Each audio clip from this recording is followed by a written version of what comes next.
Nice. Line forms out front. Here we go. Bridges 5-1-2, Enevoldsen 6-2. Enevoldsen will start off with an Aether Vial. Bridges will take a draw step. He has a Swamp and a passing of the turn. Enevoldsen will take the Vial up to 1. He's got another Vial here. And just a boring passing of the turn, so Tomas really relying on Aether Vial to get the job done this game. Looks like Bridges does have a young Pyromancer to play. This deck is just all over the place. I've not seen this in action before. Yeah, it's a little all over the place, to say the least. It's got a little Entomb Reanimate engine. It's got Cabal Therapy. It has a Dread Return that you can Entomb for. There, what can't you do? This is very Sam Black style. Yeah, it really, really is. Mother of Rune's going to come in through the Vial. Vial's on 2-1 right now. Another Mother of Rune's going to come into play. And Enevoldsen going to maybe attack. He'll just pass the turn back instead. Bridges will draw. It's a copy of Entomb. So you can Entomb for Dread Return. Oh yeah, I'm starting to get it. Taking me a moment. Yep. There's a lot of ins, a lot of outs. You can cast a Faithless Looting and get Elemental Token. That's one thing you can definitely do. Exciting stuff. 2 cards coming here for Bridges. 2 cards, of course, will have to go to the graveyard momentarily. Innocent Blood, all sorts of combos. Basically free. Basically free. We can't forget, too, the combination with Cabal Therapy and Young Pyromancer. There's that, too.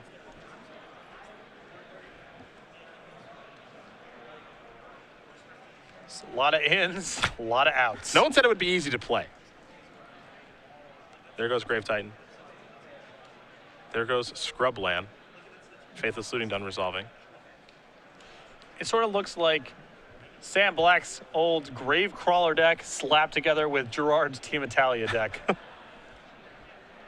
Slapped together with a Reanimator deck. Right. Here's Innocent Blood. It's like you shuffled a third of all the decks together. Innocent Blood will take care of an Elemental Token, but then it will replace itself, see? So that's why it's just... Yep. You get it. Starting to. Yep. There's a lot to get. Young Pyromancer's feeling a little frisky. Oh. This feels a little dangerous.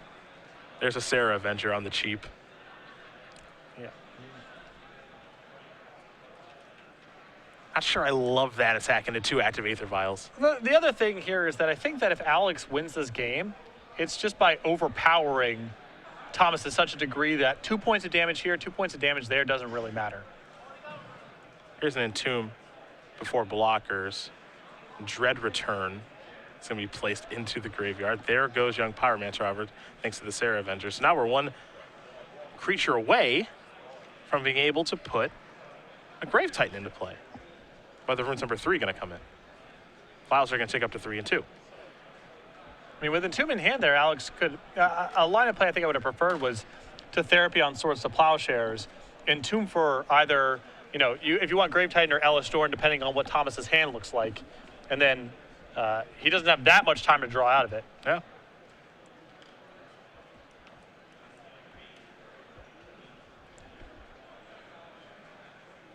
Enevoldsen has a little army here of white creatures, 2 Mother of Runes that are active, along with a Sarah Avenger. Avenger's going to come into the red zone. Vigilance, of course. So Bridges is going to go down a little bit lower to 17. Enevoldsen with a 2nd land, and we'll just pass the turn back over to Bridges. Bridges will draw. The things Young Pyromancer can do in this deck are pretty impressive, as here's a Faithless Looting. 2 cards coming. None of them creatures, though. Looks like just 2 lands. Those lightning bolts have gotten bad quickly. Yep.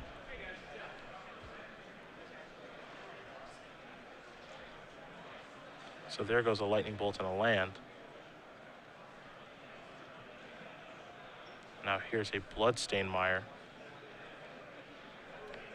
Now there's a Cabal Therapy. So we'll see what Bridges elects to name here. Sword and Fire Ice and Batterskull all the cards in hand. I would have to imagine it's Swords to Plowshares. You know, that's what's preventing the coast from being clear here on his Grave Titan. He went with Stoneforge Mystic as the weapon of choice. Now here is a sword. Clearly missed, however. The draw here, Bloodstained Mire. Looks like we're going to flashback Faceless Looting, get a little deeper into the deck. Absolutely. And now with a sword here plus a 3/3, even Ellis Nord or Grave Titan. No guarantee that's good enough. Yeah. Creature has Vigilance. Mighty important. Can play over the top of Ellis Nord. It's still a lot of damage. I mean, it's 5 even if Ellis Nord gets into play. Oh, Sword and Fire Knight's no joke. No.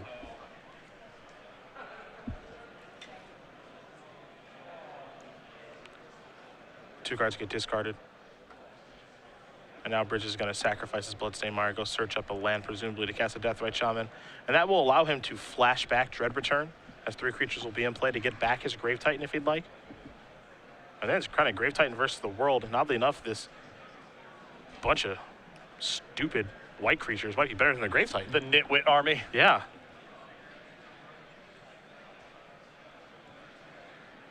Yep, there's Deathrite. There go the creatures. Here comes Grave Titan along with 2 zombies, so long as Bridges does remember the trigger. But this is 7 points of damage a turn. He will have to remove the Dread Return from his graveyard. I think that's important here. There we go. It's pretty free. Right. It's pretty free, but it's not that free. Enevoldsen will draw. Quickly equip. Come into the red zone. He's been here before with Death and Taxes. So it's a healthy attack there for 5 plus a trigger, makes it 7. Now, there's some way for Alex to get an Ellis Nord into play. He's got a shot. At that point, the race really swings around. Yeah, for sure. Waste ain't going to take care of Scrubland. Tomas will pass the turn back. Verdant Catacombs to draw. Here come the zombies. Grave Titan going to come into the red zone.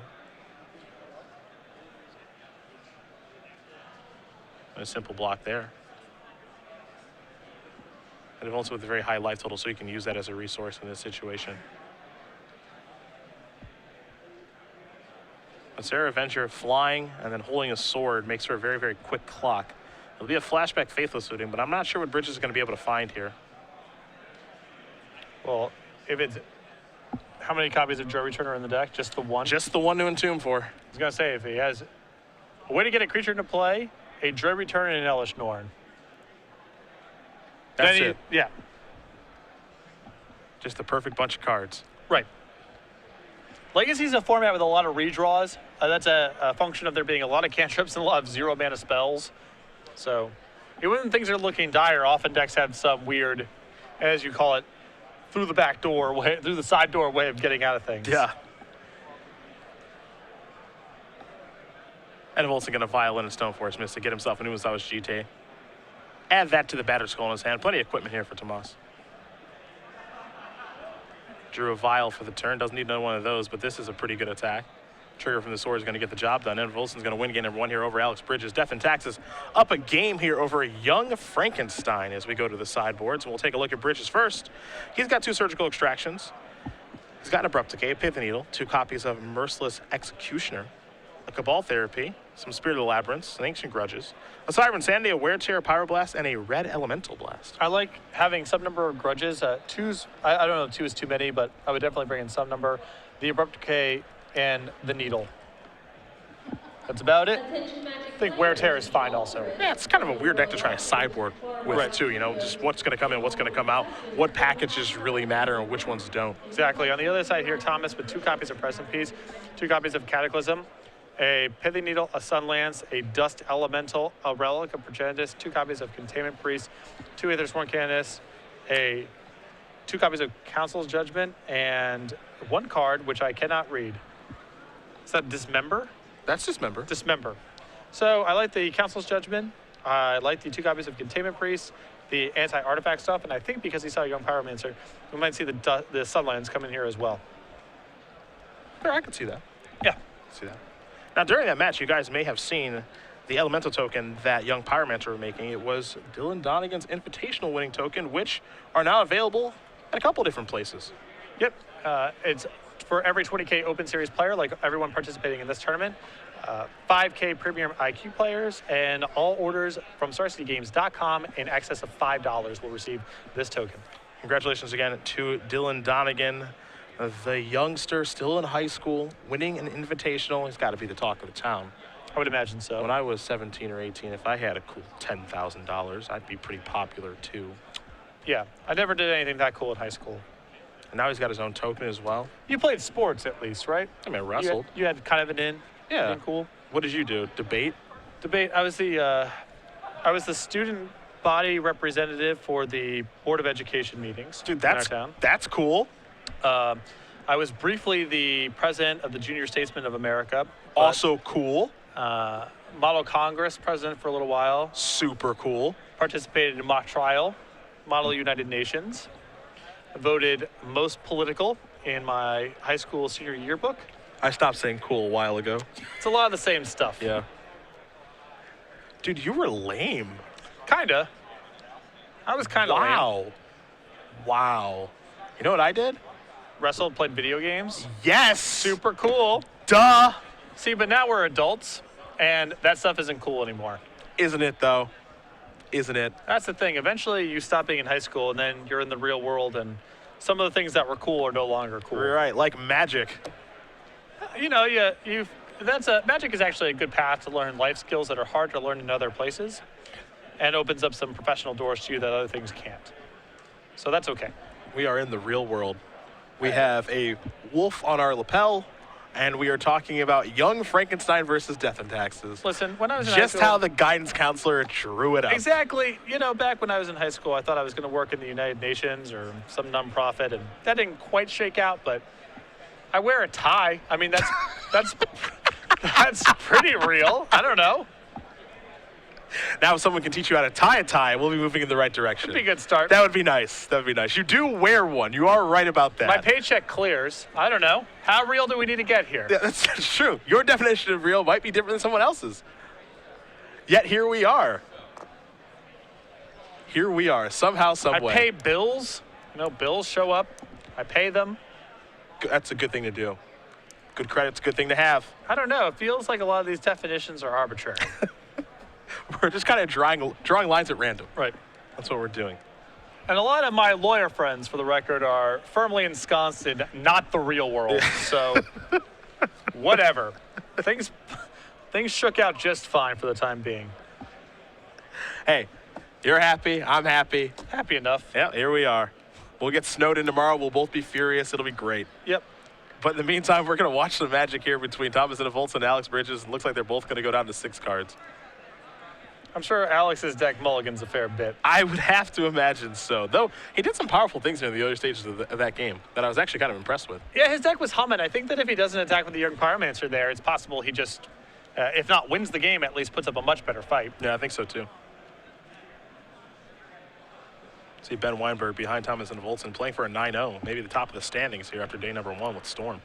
Been a good tournament for him. Good tournament for Thomas too. Mm-hmm. Death and Taxes. Don't know what that's going to look like now with the changes to the metagame with Treasure Cruise out. Don't know if it's going to be on the incline, be on the decline, or just kind of where it was. I don't know. There's a little bit more confusion, I think, on what your hate bear slots want to look like. Before, when there's one deck that's sort of dwarfing out everything else, you can really focus your hate bears on things like Spirit of the Labyrinth and Thalia and so forth. It's a little bit more complicated now, but the deck was very good pre-Constant Arc here, and I see no reason for it to not be good after the Treasure Cruise ban.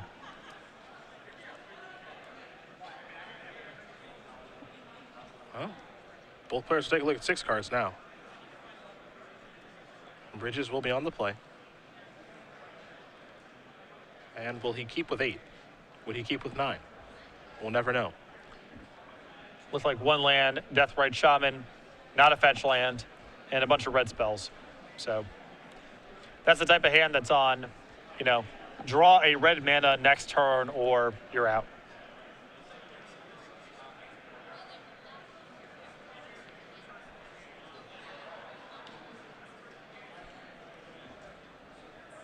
Well, Thomas has found a hand that he's happy enough with, so he's got 6 cards. Bridges is going to take a look at 5. Let's see if Mr. Enevoldsen has any spice this weekend. Old Dust Elemental's pretty spicy. Is that in there? Oh, In he the does have board. Old Dusty. I had to ask about that one. Old Dusty. I had that in two-headed giant PTQ once. It was really good. Maybe, I don't know, man, I don't know why Dusty's in there. It's a good question, actually. These Death and Taxes players, that is just awesome. It's probably, it's probably awesome in the mirror match, right? Or, I don't know. It's a weird package of keywords too, like flying and fear. You really can't block this thing. I do like that. You need a white flyer to block this thing. I do like that it has fear. Super specific. Yeah. And flash. And here's the dust. Right. Out of nowhere. Well, the Dust Elemental having Flash is awesome. Also, at a certain point, Magic got really off the rails with, initially elementals were things that were actually elements, and eventually they started printing War Elemental and Dust Elemental. I think that the jumping of the shark was probably Wood Elemental is my guess. I can't think of one before that. But this card is preposterous. The name's preposterous. Flying and Fear together. This is, I mean, Time Spiral just has a lot of cards like this. This like, what the hell is going on here? I do wonder what the art request was for old Dusty when you send that in. Yeah. Show a mound of dust, make it sort of look like a dragon. It should be terrorizing some soldiers. And done. And done. Mirror Crusader here for Enevoldsen. And I think the moving parts element of Alex's deck is kind of haunting him here, as his hand is pretty rough. Yeah, it's a little all over the place at this point. He did have Innocent Blood to take care of Stoneforge Mystic, had Lightning Bolt to take care of Mother of Runes, but Mirror Crusader, no answer just yet, and that's the kind of card that can run away with a game very quickly. Yeah, this is a really fast clock. It's going to be backed up by Rashadenport here. This is big time trouble for Alex. Yeah, Enevoldsen might just have some interest in just saying, attack, play GT, don't equip, yep, and then port you. I like it. Or he might just play a Stoneforge Mystic too. He's got plenty of options at this point. He's got an opponent stuck on one line with a Rashadenport. I would want to move that direction. Although Mirror and Crusader and GT is a tough combo to give up on, because that kills someone real fast. Yeah, I can't pass up on a port activation myself. No, I can't either. I love it so much. Lightning Bolt to draw. Oh, and now you get to equip the Jite, and the bolt doesn't even work anymore. Yeah. Oh, yeah. And Wasteland you too, in case you wanted to play anymore. Yeah, I'm going to go on a limb here and guess that Thomas wasn't making eye contact with Alex when he played that Wasteland. Thomas Enevoldsen is going to win this match over Alex Bridges, 2-0. Rather easy W for him. Death and Taxes moves on to 7-2. We'll see him tomorrow at some point. Yeah, I mean, not a lot to say about those set of games. The Death and Taxes deck just works. Alex's deck sometimes just doesn't work, and that's kind of what that match boiled down to. Yep. Pretty straightforward stuff there from Death and Taxes.